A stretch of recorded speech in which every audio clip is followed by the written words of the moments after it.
बीड जिल्ह्यामध्ये वरुण राजाची आवकरूपा झाली आणि अतिवृष्टीमुळे बीड जिल्ह्यातलं जनजीवन गेले 8 ते 10 दिवस पूर्णपणे विस्कळीत आहे।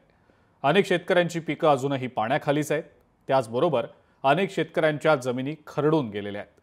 नदीकाठावरच्या जमिनी पूर्णतः खरडलेल्या आहेत। त्यामुळे शेतकऱ्यांच्या हातात आता काहीही उरलेलं नसल्याचं पाहायला मिळतंय। त्यामुळे आता शेतकरी सरकारकडे मदतीची अपेक्षा करतायत।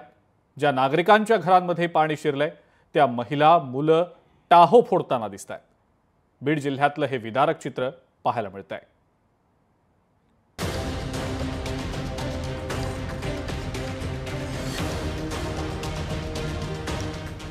बीड जिल्ह्यात शेतकऱ्यांना अतिवृष्टीचा फटका। अतिवृष्टीमुळे शेतकरी हवालदिल। जगाच्या पोशिंद्याला मदतीची अपेक्षा।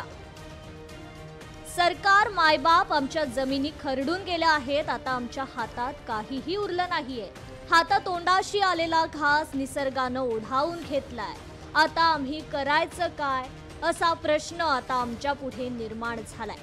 प्रत्येकी 50,000 रुपयाची आर्थिक मदत करावी आणि आमची संपूर्ण कर्जमाफी करावी ही आमची सरकारला विनंती आहे।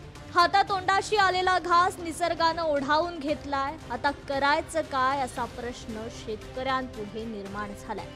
प्रत्येकी 50,000 रुपयांची आर्थिक मदत आणि संपूर्ण कर्जमाफी करावी अशी विनंती शेतकऱ्यांनी सरकारकडे केली आहे। शेतीची माती वाहून गेली, काही राहिलं नाही। शेतकऱ्याचं भयानक नुकसान झालेलं आहे। त्यासाठी शासनाने आम्हाला तात्काळ सर्व शेतकऱ्यांना सरसकट मदत जाहीर करावी आणि ती लवकरात लवकर आम्हाला मदत मिळवून द्यावी, तर कुठतरी शेतकरी टिकणार आहे। नाहीतर शेतकऱ्याचं फार भयानक नुकसान झालेलं आहे।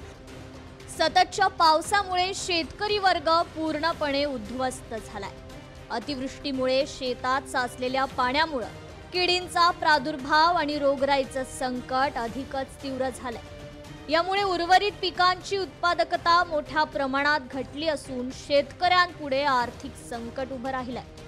जिल्ह्यातील जवळपास सर्व महसुली मंडळात अतिवृष्टीमुळे झालेलं नुकसान लक्षात घेता त्वरित पंचनामे करून शासन दरबारी अहवाल पाठवावा आणि शेतकऱ्यांना नुकसान भरपाई मिळावी अशी मागणी होतीये। आमच्या नावाला जवळ राहिलं नाही। ही दुखणे वाण्याची माणसं आमची घराची पडलेली, कुठं घेऊन पळायचं आम्ही? रातचं शेत लाईट नाही, पुन्हा पाऊस। सरकारकडे मागणी आमची हे दुखणे वाण्याची भरपाई करून द्या, आमची नुकसान भरपाई करून द्यावा। नसून तुम्हाला हे स्वच्छता आमच्या बांधा घेऊन पंचनामा करा तुम्ही, आमची ही मागणी आहे सरकारला। आपल्या शेतात सोयाबीनचं पीक होतं ते पूर्णतः वाहून गेल्यानं त्यामध्ये काहीही उरलं नसल्यानं शेतकरी मेटाकुटीला आलाय। आपले डोळे पुसायला देखील 5 दिवसापासून कोणी आलं नाही। आता आम्हाला मदत करावी आणि आमची संपूर्ण कर्जमाफी करावी अशी विनंती मायबाप सरकारला शेतकरी करतोय। शेती म्हणतं की आमच्याकडे पूर्ण आलं, कोंबड्या आल्या, शेळ्या आल्या, गायी आल्या आणि असे आमचे नुकसान रात्रीच्या प्रहरला हा पाऊस झाल्यामुळं पूर्णपणे ते वाहून गेलेलं आहे। शासनाकडे आमची हात जोडून कळकळीची विनंती आहे की त्यांनी आम्हाला पंचनामे हा विषय न दाखवता तात्काळ मदत द्यावी आणि आमचे प्रश्न मार्गी लावावेत। दरम्यान पाहायला गेलं तर बीड जिल्ह्यातील सर्वच गावात अतिवृष्टीच्या पाण्यामुळे शेतकऱ्यांचं, पिकांचं त्याचबरोबर पशुधनाचं अतोनात नुकसान झाल्याचं चित्र या ठिकाणी पाहायला मिळतंय। बीड जिल्ह्यात झालेल्या नुकसानीची भरपाई सरकार करेल का आणि येणाऱ्या काळात जगाचा पोशिंदा असलेल्या शेतकऱ्याला धीर देईल का हे पाहणं महत्त्वाचं ठरणार आहे। अनेक गाय गोटे असतील हे देखील नेस्तनाबूत झाले आहेत।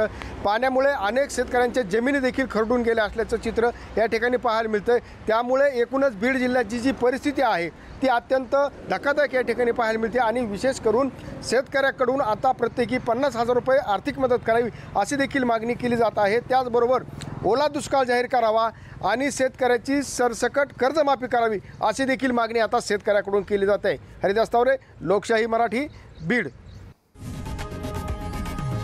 लोकशाही मराठी, ऐका, पहा, जागरूक रहा।